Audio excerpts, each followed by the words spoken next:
So, Holly, Hello. where did you begin in your career to becoming an estate agent? Oh gosh. I actually fell into the job. I think like most people do with maybe a lot of sales roles. So to take you all the way back, I started in retail at W. Smith's, worked my way up, and then went to Boots, as you do. I went to Boots to be a healthcare manager. So at 21, I was a manager there. So that was fun.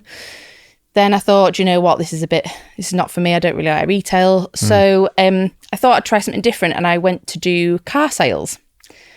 So I've been like two of the most disliked sales jobs, like cars and estate agency. But wow. so I did car sales, and that was not a nice environment. Like, not very nice things happened, unfortunately. And so I had to leave there really quickly. I think reading between the lines, I think we can probably understand. Yes, It it wasn't very nice. And basically I had to leave there really, really quickly, or wanted to leave really quickly. And the first job that I saw was an advert for a sales negotiator at an estate agent in Harrogate. Didn't really know much Quite about... a well-known one as well, wasn't it? Yeah. A big national sort of corporate, as you will, estate agency in Harrogate. And I had I had an interview in the Dormouse pub. And that was it. I didn't really know anything about estate agency, didn't know about selling houses. I just knew that it was a sales job that I think I was quite good at. Have you always been attracted to customer-facing jobs? Like in the flesh? I think so, because I like helping people, and I think I've never known what I wanted to do. I'd like throughout school, I don't know about you, but I've never really truly been like, right, well, that is my career path. I know what I want to do, and I know that that is going to be what I'm going to do when I grow up, basically. It's a difficult one, isn't it? Because like I never really, well, I mean, when I was 9, I thought I wanted to be a bloody fireman. Oh God, so, yeah. Got to 18 and decided to go and have the interview and all this kind of stuff, and just realised that I didn't have the capacity to deal with road traffic accidents and stuff like that. So I was like, no chance. So I went to uni. But I think when we think about like our path in life or like job, I think we think of things that we would enjoy doing rather than the role. Like, I think we're brought up, aren't we, to go like, oh, I want to be a doctor, I want to be a policeman, I want to be this and that. But I think the modern way of thinking about it is thinking about attributes of the job, like elements of the job. I want to help people. I want to be talking to people. I want to be on a stage. I want to be this. I want to be that. And it's like, so that makes complete sense to me. I totally agree. And I think as well, we've recently done some work with, we've done Huntington School Careers Fair. Huntington School is a school in York for anybody who doesn't know. Yeah, so we've just done a careers fair at a local high school, and that was from year 9 upwards through to sixth form and A levels, and that was a really interesting and eye-opening event, I will call it, because do they not just want to be YouTubers? No, so none. I would say pretty much all of them had no clue what an estate agent was. Wow, no clue. Didn't know what we did. Didn't know what an estate agent does. Seen like for sale boards, and those that their family had moved and bought and sold a house sort of vaguely knew what was going on. But I would say sort of like 80% of the kids from year 9, even through to A levels, couldn't tell me like comprehensively what an estate agent did. Year 9 to 11, I kind of get it, because it's not in your immediate like yeah, why would it be? Vision, do you know what I mean? But A-level students, I would imagine they should probably know. Most. Especially if they watch Netflix for like Selling Sunset or something like that. Yeah, but it turns out actually it's just probably more of a millennial thing. Right. I wouldn't say that actually that interests... I couldn't see that interest in any, like Selling London or Selling Sunset or that, I don't think that actually is in their periphery at all. I don't think, from the feedback that we got, it was a really good day though, because actually we ended up talking about what an estate agent does, what kind of a career you might like. Do you like helping people? Do you like showing people around houses, that kind of thing? We also had a work experience lad recently, 14-year-old. He was great. It was really, I think his mum, what used to be my old teacher at school. Really? So she messaged me and said, would you mind, bringing Harry along and doing his work experience with you? And I said, yeah, like, absolutely, of course. So I think that Harry came into it probably from thinking, well, my mum wants me to do this. Right. But by the end of it, we had such a good week. I took him out on viewings, like, I showed him a load of marketing stuff. He was really interested. He's taken photography at GCSE. Oh, cool. So I let him go out with our photographer with his camera to learn about how to take property photography and how to do all the kind of things that we do for our social media and everything. I think he found it really interesting. Well, I hope he did anyway. Yeah. He bought me a nice bottle of rosé afterwards. Oh, so that was nice at the end of the week. That's good. But yeah, no, it was lovely to have him in. But apart from the sort of, yeah, I've actually liked it more than I thought I would. Kind of like, an accurate cheers, impression. mate. Thank you. Yeah, it was. Yeah. I think that was a really interesting thing because I didn't know about estate agency when I was young. I had no clue. I'd sort of, even when I applied for the job. So you can empathise then, really. 100%. Yeah. I had no clue. Like, people are fascinated now, I guess, our age when, you're buying, you're renting, the houses are more kind of important in the sense of, you need somewhere to live and you don't live at home anymore. Yeah.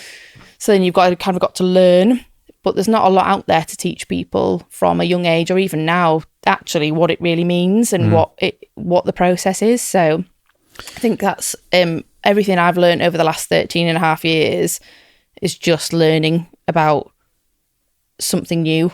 So you were a national agency and you started as a sales negotiator. Yes. Did you have multiple roles within that business then? Were you there for quite a while? Yeah, so I was at that specific estate agency for about 5 years.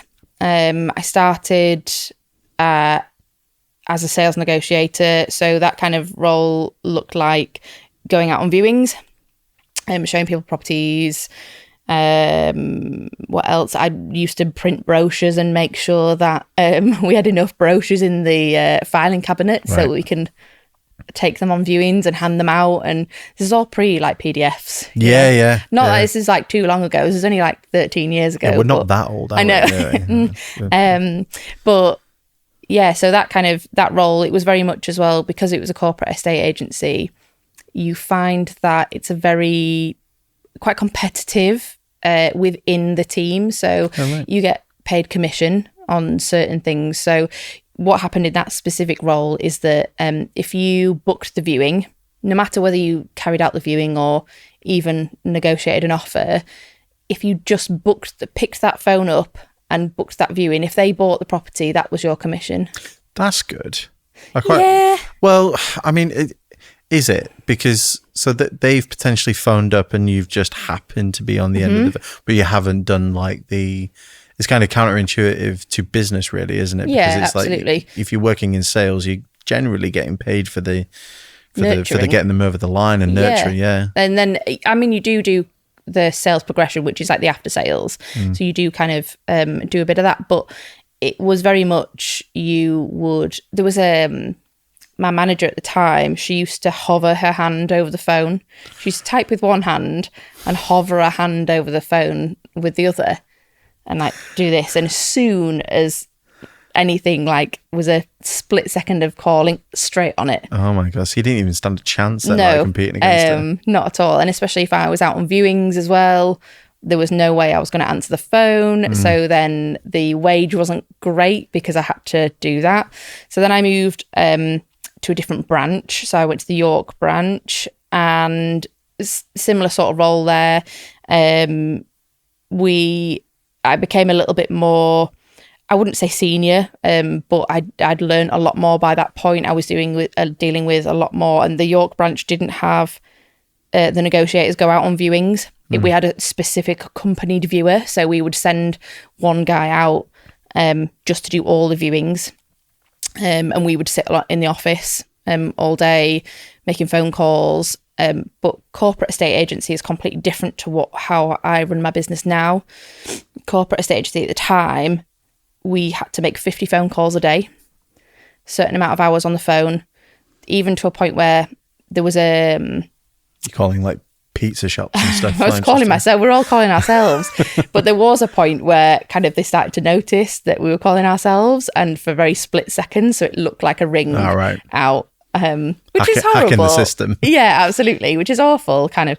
And then it was, well, actually, how long have you been on the phone for? Have you been on the phone for 2 hours, whatever? And then they'd sort of put a screen in the office to then rank everybody. Oh, right, okay. So I've been in a couple of places like that, and they'd rank everybody's, and your call times are going up, so you kind of all compete against your call times. And I mean, the thing is that there is like there is a thing where it's like the more input, the more you're going to get out of it. Yeah, of course. I get it, but some sales cultures are that they're so toxic. Like I don't mind competition. Yeah, it's just, fine. It's when you start getting like the tactics come in, like the hand. Yeah, like that's that whole unnecessary. thing is just like, come on. Yeah. And this is the thing. And I think as well, like every morning meeting, you would have to come in, and some estate agencies absolutely still do this. So your general corporate estate agents, every single morning, they want all the negotiators and valuers to come in and tell them and pledge what they're going to do that day, in the sense of how many mortgage referrals they're going to get, how many people they can convince to reduce their property price. Literally, it's like a pledge every morning to say, how many properties are we going to reduce today? How many are you going to reduce? This is people's homes and lives, just bringing it down to pure metrics. Yeah, and that's kind of how they measure everything on, and that's absolutely when I started, I thought, do you know what, I absolutely would never ever want that again, because that's why I left a state agency sort of however many years ago it was. I was at that place for 5 years, and then I specifically said I do not want to do a state agency again because of that culture. But a state agency in its current form, is how it turned out to be, because now you've gone on and set your own thing up, and it's going really, really well by all accounts, and we'll unpack it in a minute. But I think it was always one of those. It was always one of those industries. I knew about it, but like you, it didn't really kind of occur to me until I went to uni and had to step inside a letting agency and find a house and all this kind of stuff. But Price, what's the full name of the business, or is it actually registered as? It's actually registered as Price Estate Agents Limited. Price Estate Agents Limited. Yes, yeah. And you, I mean, I see your billboards everywhere. Your house boards. Yeah, you're everywhere. Even driving as far as 40 miles away, I'm still seeing one.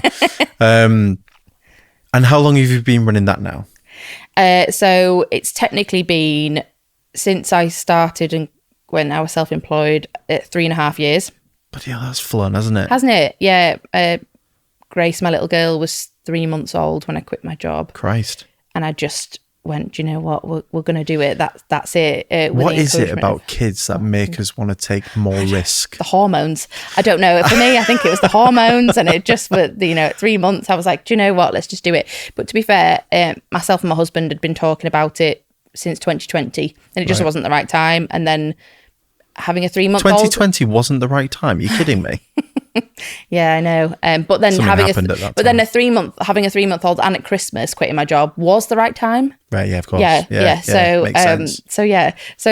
So it'd been just me, literally just me doing everything for 2 years, and then the last year and a half has been with employed members of staff. Yeah, you've exploded a little bit, relatively speaking. From what I've seen, you're adding members to the team. More people are coming under the brand and stuff. So how does the model work with you? Well, first of all, how's that journey gone for you so far? Are you still enjoying it? What are the highs and lows of doing it? Because I love it. I love my job. I couldn't not do my job. And when I say my job, I mean going out, being able to help people move home and helping them in that journey, and then somebody recommending me, because most of our stuff, I would say 80% of stuff comes from recommendations and referrals. We do not tout for business. We do not send letters to say, hey, your estate agent's rubbish, try us instead. I've seen that through the door. Yeah, we don't do that. A lot of estate agents do, because they're picking people that it's very low hanging fruit for them. You know, if somebody's got a for sale board outside of their house, it means that they're wanting to sell. If they have not sold, then it's kind of, like I said, low hanging fruit. But I love my job, so I love everything I do, and I think that fuels me, because I genuinely, and I know this sounds like really like cheesy, but I genuinely never didn't really think that people would really want to sell their house with me. I just sort of give it a go because I was good at my job. Why were you thinking that? I don't know. I think at the time, again, I'd had a newborn. I was already in sort of the depths of having some mental health stuff going on. Right, okay. And it kind of felt like I wasn't sure if it was going to work or not, but I had to do something different. Because again, at the last place, just before I had my daughter, that wasn't a good time of work either. And I felt I got made redundant. That was the second time I was made redundant in my career, in my whole like general work life. And due to my personality, I really took that hard. And it was like a sense of rejection. I totally get it. It's awful, isn't it? Totally get it. It was, why does nobody want me? Like, I've got so much to give. Why does nobody want me? So yeah.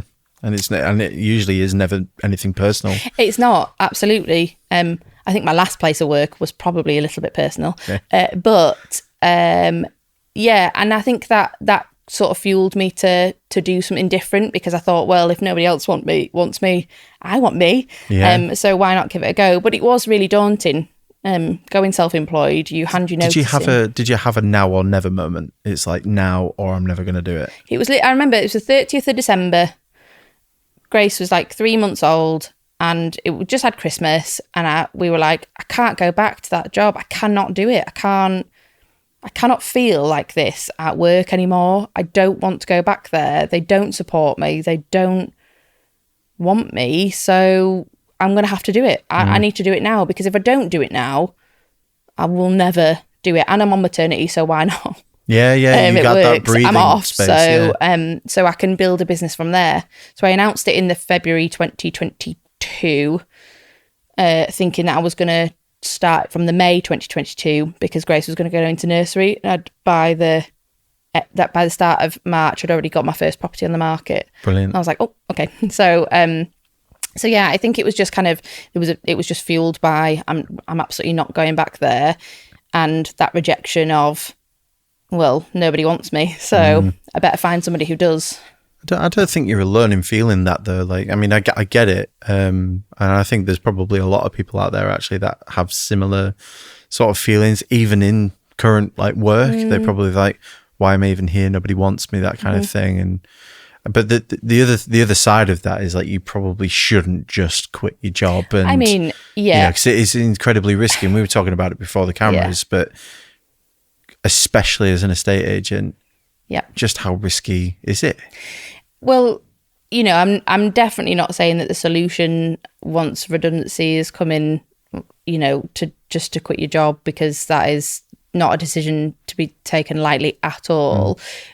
But for me, it was the right thing. And with an estate agency, there's a big time scale. So when you go and see a property or somebody who wants to move house, and you give them advice on selling and pricing and all that kind of thing, from that moment until you actually hand over keys is an average at the moment is about 6 months. Right. So, and we do not get paid as estate agents until it's gone through, until completion. So there is a huge gap there. So knowing that I had my first property in the March, that had just come on the market in the March, I didn't get paid until the July. I think I completed or sold, handed over keys, 6 properties in my first year.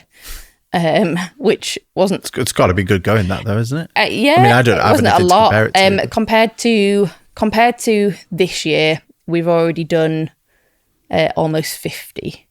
And we're in July now. July. Wow. Well, we just done 50 in sort of, so we'll end up probably doing hopefully over 100 this year, Wow. which is lovely. Really, really nice. But I think it's one of those that actually we don't get paid like straight away. And I think that we put in a lot of effort, especially with an independent like us. We're not like the corporate agencies who get paid regardless, who get salaried. I don't have a salary. If I don't sell a house, I don't get paid. Yeah. So that's why I put all my effort in. But I'm up against those corporate estate agents who can offer a really low fee for not a great service. Sometimes there are all right service, but yeah, and then it's that kind of risk of, right, well, this might never actually happen either, because anything can fall through. Anybody can take their property off the market at any time. We offer such flexible service that people can just do whatever makes them feel comfortable with. If they want to be on the market for 2 months, for 2 weeks, although I don't encourage that. It's not a great strategy to put it on for 2 weeks, see what happens and come off. But, if that's there and their life circumstances change, then we're there to help that. There's no penalty, or they're not penalised for coming off the market if their circumstances change. But that does mean that we might do 40 viewings at half an hour a time, and then travel, and then negotiation, and then updates, and then social media, and then marketing, and then everything else, to then not get paid. I was going to say, because I was going to say before, what is it that differentiates you from the market? I mean, obviously you're smaller, so you're not really competing with larger estate agents, because you're not really in the. I mean, I know it's the business of selling houses, and you kind of all grouped into one, but it's like, I think of it as like gyms. You've got health clubs. Yeah. That offer everything, and then you've got like personal training gyms, like not at the bottom, but they're a bit more bespoke. Yeah. And that's how I immediately viewed your business. Like, you're bespoke, it's personal, it's tailored, it's and from me, like, viewing your business, your massive differentiator. I mean, I want to hear from you as well, but like from an outsider, it's the sales marketing. It's the marketing, because other than you make a massive deal with marketing, don't you? Yeah. And as a marketer, it's nice to see. Oh, good. Thank you. I appreciate that. So we just try and be that honest friend almost that will give you that genuine advice and support. According to the World Health Organization, moving house is one of the most stressful things you can do, up there with sort of a death and divorce. And moving house is like third. Wow. So we deal with a huge part of somebody's life. So what we try and offer is actual, genuine, honest advice, but sometimes that isn't what always people want to hear. Right. What people want to hear is, how much are your fees? How much is this going to cost me? And what are you going to get me? And I think that comes with general estate agency. I think that the public don't really value what we do, or probably understand what we do I think enough. it's probably the latter, isn't it? Yeah. Understanding. And then seeing the actual value in that. It's with anything in any sales, it's value perception. It's, if somebody thinks your product or service is worth that. So say like take supermarkets. Okay, I know it's a completely different thing, but like Aldi and Waitrose, okay, there's two completely different things in there. They might have very similar items at completely different price points. Some people will always choose Waitrose. Some people always choose Aldi, and that's fine, and you get that. But then with those two, they're not competing. Like they know what they do, and we try and do that. But for the fact that the public perception of estate agents is we're all the same. We all that's what I mean. That's what I mean with like the gyms thing as well. Like it's a similar sort of analogy. It's like you are completely opposite ends of the estate agency spectrum. Yeah. Like what can you offer differently? And the fact that you are probably a bit more agile, I'm kind of plugging you for you. But, Thanks, I love it. Keep doing it, yeah. But the fact that you are, I mean, this is just my perception of your business, is like you are more agile, you are more personable. Yeah. You put your face, hence this, in front of the camera and go, look, this is my business. Yeah. The buck stops with me, and it's really, really apparent and transparent as well, actually, which I think is what's sorely needed, and I probably in the industry. A lot of estate agents are now starting to do a lot of that social media side of things. So a lot of estate agents are kind of cottoning on to that kind of, right, okay, so this social media thing does work. But I have spent the last 3.5 years learning how to basically do marketing well, and how to push my properties out there. If there's a change with Instagram, Facebook, anything like that, I am on it straight away, and everything changes because I do all our social media. I do everything. Whereas, these big corporate agents or even the big independent agents do have like marketing teams. That's what they have. We have me. Yeah. So, every single trend, well, I don't look at trends, but you know what I mean? Anything sort of tweaks of changes of how these different social media platforms are pushing content, I try and learn about that. So I don't just stick it on social media like some agents and just see what happens. We're getting, there was one bungalow in Woodthorpe, one bungalow in York that got over 102,000 views on Instagram, which is great, which is lovely. And don't get me wrong, they're not in the millions, but it was a £300,000 property, 2-bed, and it sold straight away, which is great. But that's had so many reactions and views. And I had another property, a 2-bed Victorian terrace, again on TikTok. I think it's had over 130,000 views as well. That's great. Which is brilliant, and that's the kind of exposure that we try and get our clients. Whereas this is the thing, though, is like you're not just in the business of selling houses; you're in the business of generating demand. Yes.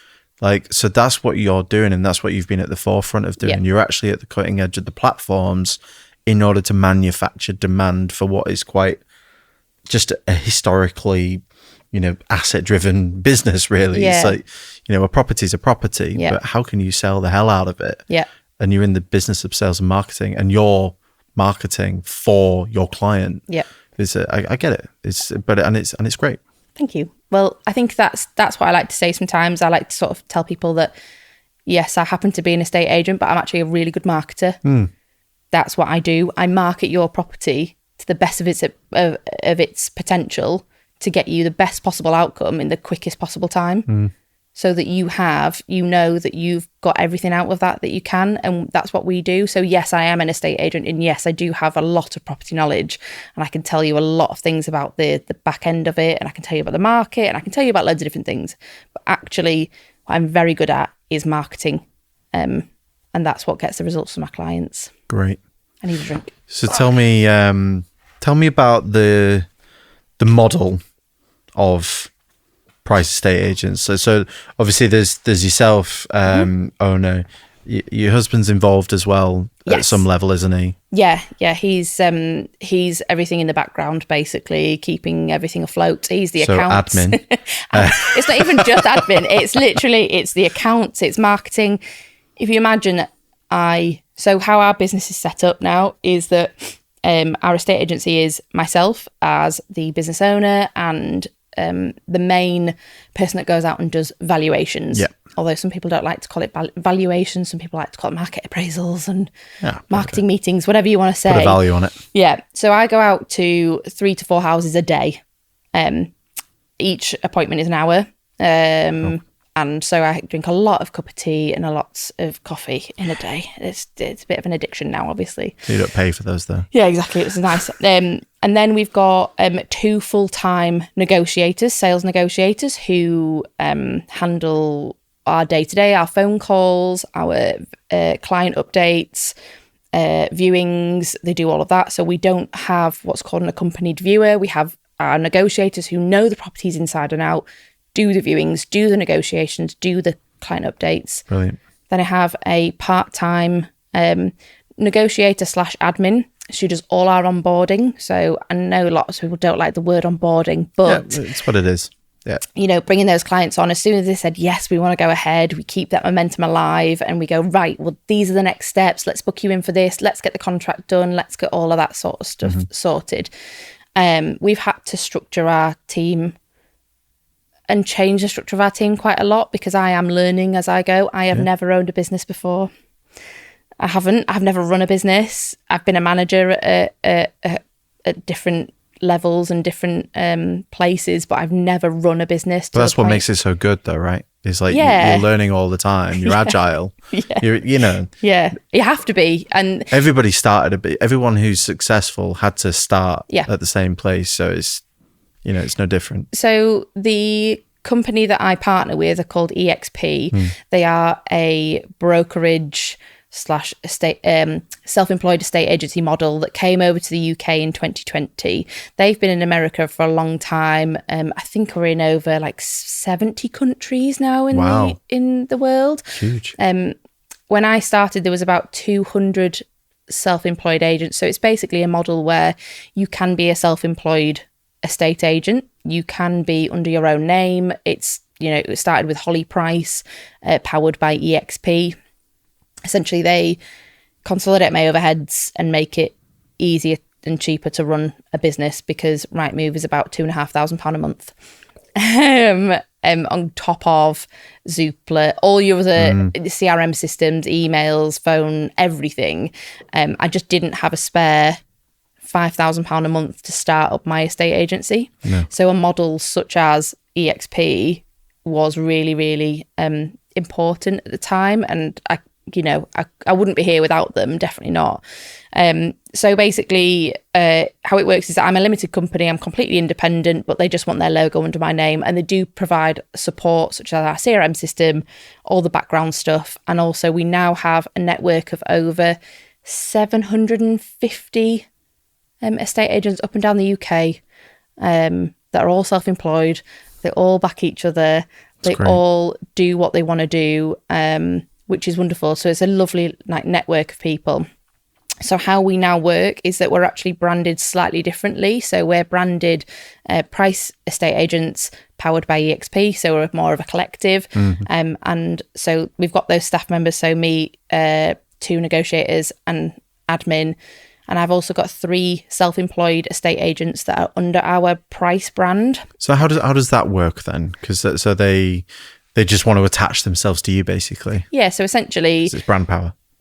Exactly. Right. So instead of them starting from absolute scratch like I did and spent the last 3 years building a brand, building in a huge city, York, within its ring road, has 85,000 what we call chimney pots. Right.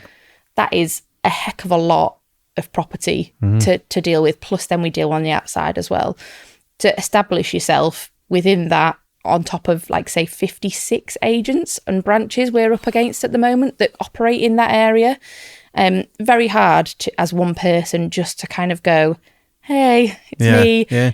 Do you know anything about me? It's a huge area. So what we do is we offer support and a brand for a self-employed estate agent or somebody who wants to take that leap but wants to have a little bit more buffer and support under our brand that's already established to then go out and do what they still want to do. They're still got the autonomy of sort of doing their own finding the listings, finding property to put on the market, that kind of thing. But we also provide them with a little bit more support in the sense of social media, branding. We collaborate on properties that we bring to market. I give them social media training, or they get to use our office and our printer, nice. Which absolutely gets hammered at times. But it's their responsibility. They are not employed by me. I do not. I don't tell them where to go. I don't tell them what to do. I give them guidance and guidelines on what I think they should do and get and support like that. But they're still their own independent agent. It sounds like you've taken the great experience you've had with EXP Mm-hmm. and you've minimized it or created your own sort of micro Team. EXP for within Holly Price but you've added some bits like social media training here and there and like that one-to-one mentorship. It sounds like mentorship more than anything else. Yeah, I'm not really sure how I'm fitting it all in, to be honest. No, I don't either. It's quite admirable, actually. But so that's quite a smart way of working, and it's working out for you. Yeah, definitely. We've just had, this year we've had 3 agents join us, and I've got some other conversations with some other agents. We sort of divide up the parts of the city and just on the outside, so they kind of have their own patches, if that makes sense. And then but they're free to still, if they have a client that comes to them and says, I want to sell my house in this place, and it so happens to be somewhere that I usually go to, that's fine, they've generated that themselves. But anything such as none of this what you're doing on my patch kind of stuff. I can't be bothered with that, honestly. I'm so over that. But, if a property valuation sort of lead, let's say, comes in, we can divvy that up between them so they get some drip feed as well. And then it just starts from there. I think one of our agents, Jack, he's been with us since April, and I think by the end of June, he will have signed up. I think he's signed up 10 properties already, which is great to say that. Literally, I did 6 in the whole first year. So, and good for him. Like, that's brilliant. But going back to when you started, if there was another Holly Price that you could have gone under the brand umbrella of, or that sort of mentorship, do you think you might have sold more than, or got listed more than 6? Yeah, potentially. I think so. I think it's one of those that it's a whole ego thing that I guess that people have to sometimes put behind them, because they think, well, my name's not going to be above the door. But actually what we do at this point is every single for sale board that is theirs, they have their face on it. Got their face, their telephone number, their name. So all it has is the price part of it and our brand colours. So we don't take away from them. They're still very much, it's their property, it's their client, it's their business. If they decide in a few years, actually, do you know what, I could probably do this without Price, and they want to go independent, that's fine. That's great good for them, honestly, genuinely. But that happens in other businesses anyway. Like, I've learnt the business, now I can go and do this by myself. I want to give it a go, and that's fine. And that's amazing, and that's great. And like, it is just one of those things that if you nurture somebody enough, and they'll want to stay with the brand. We've just had a lovely lady who has joined us. She's 20 years in the property industry, and she's been 15 years with a big luxury agent in London and York as a sales director and a partner. And we literally met at Starbucks, had a conversation on a Friday, and she'd signed up and said, I really want to join your team by Monday. My God, that's awesome. She's literally like, for me, she's like a big thing, like a big hitter almost. Like, and I'm really, really proud that she is like, you're amazing, I want to work with you. But that speaks volumes. that speaks volumes. It's not just about what it sounds like is you're attracting A players to want to come and. How amazing is that? It's insane. It blows my mind. It genuinely like, I talk about these sort of things, and it genuinely, like, I feel like I'm not talking. It's not me talking about it. It's really weird. That's amazing. I know. It's funny, isn't it? Thinking about it, then. So, what's the goal? Like, what's the goal? Do we have one, or Paul? I have never had a business plan or a goal. No, I'm laughing, ever. Not because, but most people I speak to don't have one. Like that's, and they'll say it off camera, but they'll never say like. Oh no, I'm telling you right now. I have no business plan. I've never had a business plan. I've never had a goal. I haven't, which is. Again, probably down to an undiagnosed personality disorder thing. Maybe. We're not here to diagnose yeah, exactly. That, I think at this point we've got a really exciting next step for us. So we have an office at the moment that's just in a sort of a little office block, sort of a serviced office place, and we're about to get our first shop. Like, wow, oh, that's we're about to great. get our first shop front in York, which is like crazy. That's mad. Like, to establish I think I will feel like, although we've been doing it for 3.5 years, once that opens, I think that's when I'll feel like we've made it, or I've made it, or I've done something. Yeah, no, I get it. Yeah, and I like that is you know, it's going to have our branding. It's going to have a full on like yeah, that's mad. That's mad. Yeah. So that's our kind of. I kind of go on short-term goals. I kind of go on like, right, well, what's our next thing? There is the long-term is just actually genuinely to do a really good job for people, and people want to keep using us and want to keep doing what we're doing. I'm not here to be a big agent that does like hundreds and hundreds of properties a year. I'm not like we're not built for that, and I don't want to be built for that. I can't see us having like 10, 15, 20 staff, and yeah, we might have a couple of branches, but doesn't sound like you're too far off that though. I know, which is weird. It's horrible. Like the trajectory would contradict all of that. Yeah, I know. Yeah, like this is what I mean. Like I think we just take it as it comes. I'm not here to set hard and fast goals and targets, although I do have a business coach and he'd probably tell me completely different, and he'd be like, of course, what but are you doing? That's their job to do that, is to coach you through the next step. Yeah. But you know, I think a lot of people are winging it though. Yeah, a lot of people are winging it, you know, including another person sat here. And you never, you know, you have your goals. Like, of course you do. Like there'll be something at the back end, at the back of your mind going, oh, it'd be nice if we got here. Yeah, that'd be cool if we did that. Yeah. What's really refreshing though is like, if you are just enjoying where you're at the moment and enjoying because it is the journey, I guess, isn't it? That whole the journey, it's not the destination. But that it kind of rings true at the same time though. It's like where we are now. Yeah. It's like, enjoy that, because 5 years ago, did you think you'd be where you are now? Well, this is it. And I think that, especially with having a young child as well, and she, you know, the other day I was able to have a half day and go to a sports day. I finished at 12:30, went to go watch her at sports day, and then I went home. And like, yeah, okay, I'll work sometimes in the evenings and stuff, but I don't do that as often as I used to at all, like hardly ever. And there does come a point where actually you go, right, well, actually, what am I doing this for? Like, what?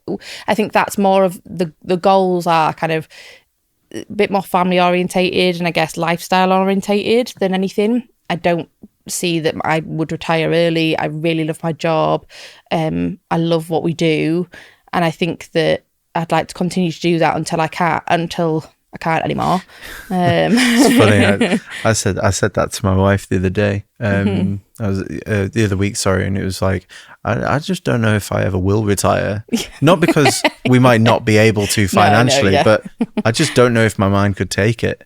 But I'm similar to you. Like we've had conversations about this before, but yeah, the sports day thing, you know, being able to pick up from after school club exactly, and they're all really important things. They're really important, and you know, she's going to school next year, so what's all that about? It's crazy. She's going to school next year, but from like January this year, she started finishing at 3:00. She's at the primary school preschool, so that was like an absolute like game changer. Got an extra hour. Yeah, well, it wasn't. No, it was like reduction. But thankfully, my husband's been amazing, and he's been really flexible to be able to kind of pick up. But yeah, that's hard at times. And then we have childcare, and we do have childcare for our little one, but our parents live in different places and not particularly exactly close, apart from Andy's parents, but they are in their sort of early 70s, so you know, it's really hard looking after a 3.5-year-old at 30 something rather than, you know, being 70 something. Honestly, I completely get it. My in-laws are in their early 70s, and you know, we've got a 7 and a 3.5-year-old, so it's, you know, it's hard, but you know, they're troopers, to be fair. We're kind of like coming to the end, but I want to dig into like, so there's probably a rising trend actually of like more the lifestyle business, and I think the family thing is really important as well. But anybody looking at a career change or even starting a business, you know, we've kind of gone through sort of, you know, implicitly really like the growth journey there in terms of how you've got to where you are. And I think brand is a big thing. Brand seems to be the big thing. But like, if you were to give someone some advice, you know, if you were talking to your younger self, what advice would you give Holly 4 years, 5 years ago? Is this surrounding branding? Just surrounding like the, you know, if they're maybe looking at going self-employed or looking at a career change, or even they're in a business now, but they want to grow and they're maybe looking at Holly Price and going, you know, that's something that I would want to attain. Yeah, I think there's no one size fits all. I think that I think you've just got to figure out what your general lifestyle, what you want from things. And don't get me wrong, going self-employed is hard. It's not like I'm sat here today saying, right, well, I'm 3.5 years in. But after 3 or 4 months, I almost didn't bother. Wow, right, okay. Because there was no money coming in. I was very stressed. I was sad because I was thinking, well, where am I going to get properties from? What do I do? I've got one property, and how do I do this? And not just sort of particularly like estate agency related, but I think it's just one of those things that actually, like, it is really hard going self-employed, and it does take a lot of courage to do it. But I think for me, if you've got your support around you, that's really important. You need a really good amount of support behind you, friends, family, because if you don't have that, that's a really hard thing to do on your own, because you need sounding boards. So if you've got a really strong, or you can find a community or something or somebody that's going to sort of champion you, that's really what you need to go self-employed or do something different. But yeah, it's one of those that your option B is to have a full-time job. Yeah. And that's that's most people's plan A. Yeah. But actually your plan B is actually, if it don't work out, go get a full-time job. Yeah, until you get the next idea. Yeah, absolutely. And I'm not saying that like it's that whole thing like we all have the same 24 hours, blah, blah, blah, because absolutely we do not have the same 24 hours, especially when you have kids. It's different with kids. It really is different with kids. Yeah. And I think that kind of, I was listening to it, I was at a conference the other day and somebody said, trust the timing of your life. And I know, again, it sounds really cheesy, but actually if the timing is there and you've got an opportunity to kind of do it, go for it, because you will just put it off and put it off and put it off. But actually something in your life's telling you to sort of pushing you down one road, you might as well explore it. And like I said, if it doesn't work out, that's okay. You're not a failure. You've tried. You've actually done what most people don't do, and actually tried. Because most people do not even bother trying or making that first step. So you're much, you know, I'm not saying I was sort of saying you're braver than those people that haven't actually given it a go. You're right, though. Bravery is a massive part of it, you know, just being able to, I mean, sometimes, like, you know, I think about my own journey. I was kind of, you know, situation kind of fell together to be able to go like, okay, I need to take advantage of this now or it's never. It's that timing of your life thing. Yeah, exactly. That's the whole thing, it made sense to do that then. And, you know, you pluck up the courage to do it with minimal savings in the bank. Yes, absolutely. But so what's been the biggest growth lever for your business then? I think we kind of alluded to it, but you know, your opinion, what's been the biggest growth lever, the one thing that's got you to where you are, do you think? I think being authentically myself in the public has been the thing. I think people buy from people and people want a genuine connection with somebody. You know, we went through COVID and everything, and I think, and at that point, I think people's perception of small businesses and independent business and people changed and shifted. So I think that for me, showing that I was authentically me and genuine in my approach of what I do with business, and I'm open and honest about it, I think that has been the thing that has helped me grow, because people can actually see that I'm a genuine, real sort of kind of weirdo person. If we're gonna pinpoint anything, I think it's the Holly blooper reels. Yeah, that we quite like. Yeah. It's like, can we see more of those, please? I know. Do you know what? I haven't had that much chance to do many of them. I love doing those because, again, like, but they're natural though. They're just it. It's just the offcuts of the final product, don't we, that we see. And and I think that's what's helped. So my social media and my marketing has been the thing, but I think it's just being true to yourself and without sounding like an Instagram sort of quote and whatever. Some kind of influencer. Yeah, absolutely. Be true to yourself. Trust the time of your life. But genuinely, like, you should just do that. Actually, I've just thought of a T-shirt. You should have a beetroot. Yeah, and be true to yourself. I like that. Yeah. That's good. To write that down. Anybody listening, they can have that. Yeah. It's like that scene, isn't it? Yeah. You take it then. Yeah, you take absolutely. it. And get price estate agents on the back. Be true to yourself. I like that. Thanks for that. That's my next merch. I think the authenticity thing is interesting because, I mean, I have some opinions on authenticity and what it means to be authentic, and because not without going too deep into it, but you're never going to be like home Holly in front of everybody. I still think it's authentic because you're showing the business self. You're showing Holly who wants to be in front of the client's version of yourself. And I think we all play parts and we all play different things. You are being authentic, but you're choosing which parts of you to show, right? Yeah, absolutely. And I think I think that authenticity word, that can be bandied around quite loosely. I think it gets misused and misunderstood a lot of time, definitely. And I think for me it means that I can show most of my personality to people in a way that I've not put it on, and I can just sort of go, well, this is me how I usually am anyway. So and I think that I was worried about sharing those sort of like outtakes and behind the scenes stuff, but that's what people love. People absolutely love seeing that because you're a genuine. They sort of see that you're a person. You're like a real. You fuck up. Weirdo. Serious weirdo. Yeah, exactly. Well, you've got a serious weirdo. Not a serious, like a just a weirdo. Yeah. But I think it's really important that people need to see some sort of personality. I think it's interesting actually because I think. Just trying to put myself in the customer's shoes. If I saw Holly online, I expect that Holly to turn up at my doorstep. Yeah. And that's the Holly I'm buying into. Yeah. So I think that's kind of like potentially what we mean by the authenticity thing, right? It's like, definitely. I think it's just that consistency of personality, isn't it? Like, if someone watched one of my videos, for instance, and then I turn up and I'm an absolute like cretin, but well.